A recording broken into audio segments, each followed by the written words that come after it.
Hey guys, Ash from Imagineyourgoddess here, doing another quick old school, well not really, deck profile. And today I'm going to be doing my updated Descendant deck. And this is the one that I'm actually using or have used in a best of one scenario. Most of our decks aren't made for that, they're made for a best 2 out of 3, because that's traditionally what most English tournaments are. But in Bushiroad official rules, of course, it's a best of one format, so this deck is actually designed for that. With that in mind, though, this is as you can see here, is a Descendant Narukami deck, but my starter is actually the Strike Dagger Dragon, which is basically the Ezel chain. If you have the grade 2 that is named on here, and then you have the grade 1 and this on the field, you can put them in Soul and call the Descendant from your deck. And the reason I run this is to avoid grade stuck. Now, ironically enough, as well, the only times I've really lost with this deck is due to grade stuck. It has a really strong matchup against, and this chain here is part of the reason, because you have, what, almost 40-something, 50%, somewhere around there, a chance to use this chain every game. So, I think the chain is pretty good. It's a hard minus, though, because you're losing 2 boosters, technically. But you call a card from your deck, and I guess you kind of break even by twin driving, and it's kind of worth it in this deck to do it, and I'll show you why in a bit. But with that said, I'm going to move into the triggers, and because of the type of format and the way I've designed this deck, I run a total of 12 critical triggers. Now, there's about 4 non-Eradicator ones, of course, because there isn't a third Eradicator or crit trigger, at least at this time, for English anyway. So here we are with the 8 ones that are out for Eradicators, so that you can do the Eradicator counterblast if you need any, and then these 4. And you want to do crits because best of one format, it's kind of a sacky format in general anyway, because you get grade stuck, you most likely lose. And if you want to get far in it, you need to be able to win, and you need to win fast before most decks get underway. And how this deck wins as well is you beat them fast. And of course, I run 4 heals because, again, sacky format, in general Vanguard sacky. So that's that.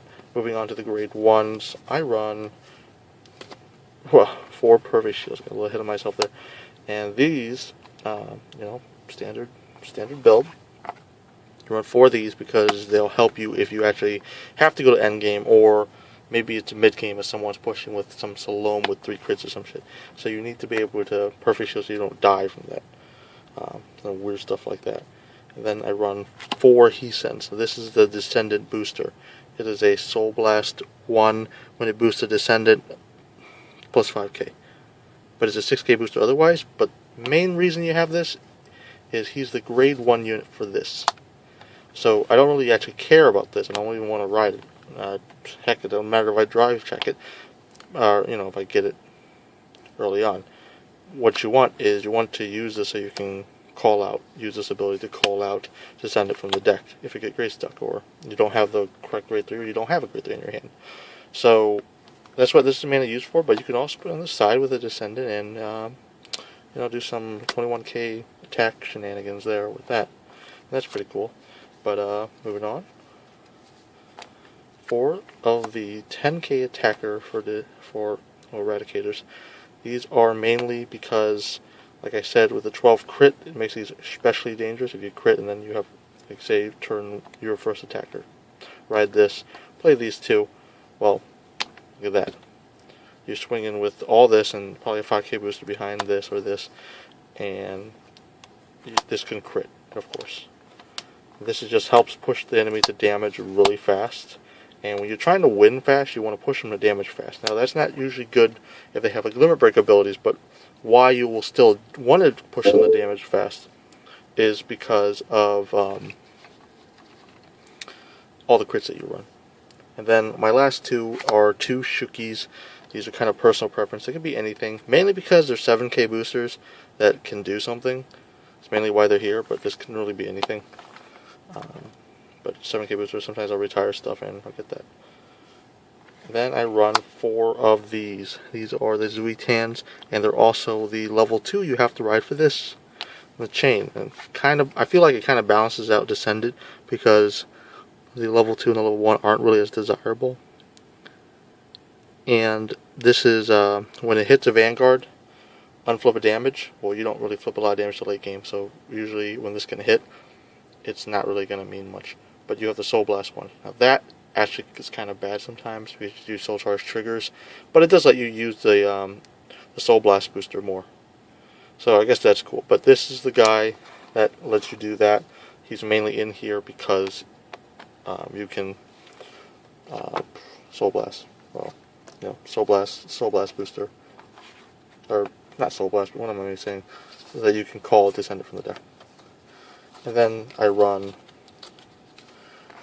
4 12k attackers. Once again, the goal is to rush your opponent dead or get them in kill range. Because with 12 crits, more than likely you're going to hit a crit. And if they know any better, they're not going to let you hit. Or if they risk letting you hit, hey, you might be able to win. So you want to put as much pressure as you can, so attackers are good for that. Then I run 3 Cho-Os. And this can really be anything, but I run Cho-Os because, let's say you don't use this. Well, it's kind of a 5k booster on the field that you might want to get rid of, so you can junk this, kill something, or use it to kill something annoying, like Tom or whatnot, because you don't want to add anything in this deck that has Counterblast that can, Counterblast is usually the easiest method to kill something, but you don't want to do that because you don't want to waste your Counterblast. I'll tell you why when we get to there, but so you want to kill something. This gives more pressure to things like Link Choker, where if you clear their field, they have issues, or maybe even Shadow Paladin. But you can use this to clear the field. You can actually switch out a 12k attack for this if you want, but another one of those. But I like the 12ks a bit more. For grade 3s, my first set of grade 3s is Drowning Sword Dragon. I'd probably run Ignition if we had it in English, but mainly because he's a break ride. He swings 13. And really, you almost never want to ride him. So this can be anything. I've thought of making a sweep so that I can go after a different strategy if I don't get Descendant in time. Because most of the time you want to have Descendant no matter what. So this guy isn't really that awesome because you don't want to have to break ride unless you need to. It's like one of your last resort things. But if you're going to have to ride a grade 3 over it, why not break ride? And he's also 11k, so he's there for that. And finally, I run 4 Descendants, main bad boy of the deck, which wins games. He's what wins games and is what's going to really help you out. Now, one of the things to remember is the Counterblast cost, which I often forget, but the Counterblast can Counterblast anything. So the non-Eradicators in this deck, which I guess are just the 4 crit triggers, you can Counterblast them for his effect. Now, the other main effect, okay, that usually people don't find useful is the Counterblast 2 Eradicators, give them plus 5k to end a turn. This adds so much pressure, especially when you get them in kill range early and they don't have a lot of guard in hand. At the very least, like if you're in limit break, you can swing for like 16 or even 21. So you have 1 Counterblast left maybe, and well, they're gonna want to guard that. And if they have a perfect shield in hand, so what? It'll waste their cards in their hand. You want to waste their cards in their hand with this effect, or kill them, because if they know you're going to stand with it, swinging with the 11 isn't that dangerous because you can do 10 for 2 pass, and yeah, you can go for it, but you might not hit it. And they might have a perfect shield for the next attack. But if you're swinging for like 16, 21, well, you got to rethink what you're doing now. Or, if you have the 5k booster, then plus 5 would be 21 or 26. There's a lot more thinking to be done there because they have to guard in a way that your other columns don't destroy them as well. And when he stands, he gets an extra crit, so he's also pretty good there. But one of the main things with this deck is designed to do is, well, 1, pressure with him. So you get them to high damage early. That's what you want to do. So that way your 12 crits in this deck become the pressure point for you. But your other thing is that you want to be able to pressure with him too. So if the 12 crits, you get them to high damage early game, and the 12 crits, there's not enough pressure, or you don't manage to kill them, then when you ride him, well, you should have the limit break, right? So then they'll want to guard this, so he'll waste cards in their hand.